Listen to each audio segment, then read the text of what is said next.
Queridos hermanos, sé que todos estaréis tristes como lo estamos nosotros aquí.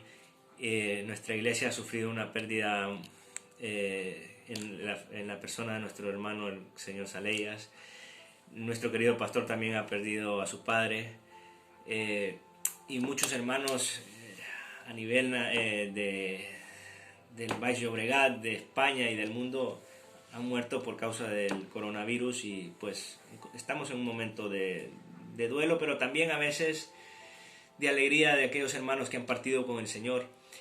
Y esta mañana del domingo dedicaremos el sermón a recordar a aquellos que nos han dejado, pero quiero esta mañana continuar con la doctrina de la segunda venida de Cristo y dejaros este estudio no como un simple estudio, sino como un consuelo de aquella esperanza futura que tenemos como creyentes en que Cristo vendrá. Y quiero que en medio de este dolor encontréis confianza, esperanza en las palabras de nuestro Señor Jesucristo, en lo que nos dice la Escritura.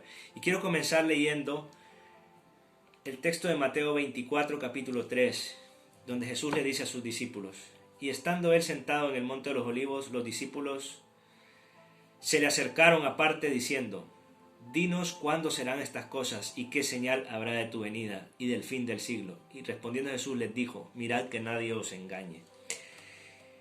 ¿Por qué me centro en este pasaje? Quiero que os fijéis en dos aspectos de la pregunta que hacen los discípulos. Número uno, en esta pregunta le preguntan a Jesús cuándo serán estas cosas, y número dos, también le dicen: ¿y qué señal habrá de tu venida? O sea, ¿cuándo y qué señal habrá?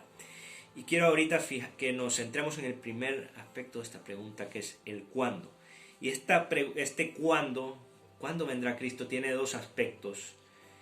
Y es que la Biblia nos dice que Cristo vendrá pronto, pero también nos dice que no sabemos ni el día ni la hora. ¿Es que acaso hay una contradicción? ¿Es que acaso Jesús no sabía lo que estaba diciendo?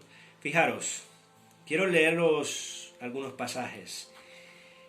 Apocalipsis, en cuanto a que dice que Cristo vendrá pronto, Apocalipsis 22:12 nos dice: he aquí yo vengo pronto, dice el mismo Jesús, y mi galardón conmigo, para recompensar a cada uno según su obra.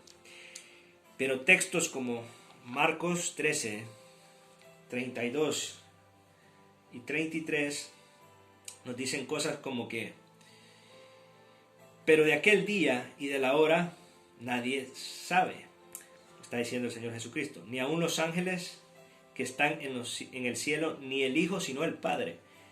Mirad, velad y orad, porque no sabéis cuándo será el tiempo. O sea, nadie puede decir que sabe cuándo vendrá Cristo. Si Cristo en su estado de humillación dijo que ni el Hijo lo sabía, sino que el Padre, entonces nadie puede ser tan pretencioso de decir: este día vendrá Cristo, este día será el día de la venida de Cristo. Y a lo largo de la historia han habido muchos errores, muchas sectas, también como los testigos de Jehová, por ejemplo, han profetizado que Cristo vendría a tal fecha en el 1914, pero obviamente Cristo no vino en 1914. Pero seguimos con esta pregunta. Fijaros, hay otro pasaje muy importante que está en Hechos capítulo 1, versículo 7. Otra vez los discípulos preguntan a Jesús: dinos cuándo serán todas estas cosas, si instaurarás el reino ahora. En el versículo 6 le preguntan esto a Jesús, y Jesús les contesta: no os toca a vosotros saber los tiempos o las sazones que el Padre puso en su sola potestad.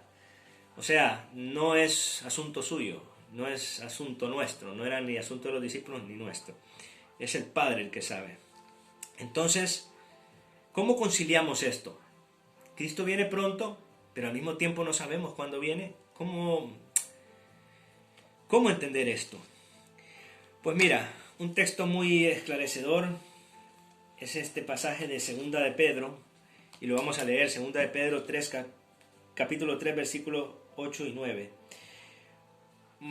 Dice Pedro: oh amados, no ignoréis esto, que para con el Señor un día son como 1000 años, y 1000 años como un día. El Señor no retarda su promesa, según algunos lo tienen por tardanza, sino que es paciente para con nosotros, no queriendo que ninguno perezca, sino que todos procedan al arrepentimiento. O sea, dentro de la paciencia del Señor, Él no ha venido para, en su misericordia, darnos tiempo para arrepentirnos. Pero fijaros que dice que para Dios 1000 años es como un día 1000 años. Dios no está regido al tiempo como nosotros. O sea, a nosotros nos puede parecer una eternidad 2000 años, para Él no es nada. Dios no vive regido por el tiempo.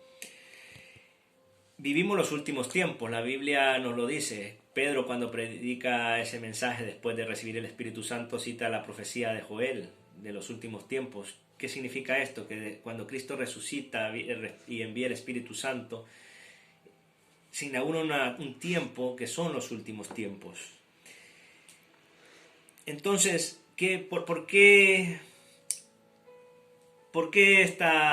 ¿cómo conciliar esta aparente contradicción?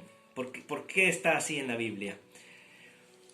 Pues mira, hermano, yo lo que puedo concluir, porque muchos teólogos han discutido esto a lo largo de la historia, lo que parece una paradoja, pero la verdad es que, como os explicaba, para Dios 1000 años es un día 1000 años.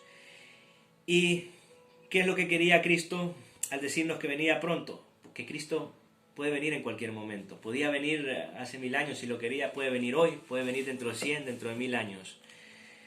Él no está sujeto al tiempo, pero sí nos manda a estar alerta. Las personas que vivieron en el tiempo de Pablo, en el tiempo del Nuevo Testamento, en la iglesia primitiva, esperaban la inminente venida de Cristo. Generaciones atrás, 1000 años atrás, en la época de la Reforma, la iglesia siempre ha esperado inminentemente la llegada de Cristo. Nosotros la esperamos de esa misma forma. Podemos pensar que Cristo puede venir en este instante. Pero hay un aspecto muy importante, y esto se debe a que antes de que Cristo venga tienen que tener lugar algunas señales de las que nos habla la Biblia. Y esto nos lleva al segundo punto, al segundo aspecto de la pregunta con que iniciamos este estudio.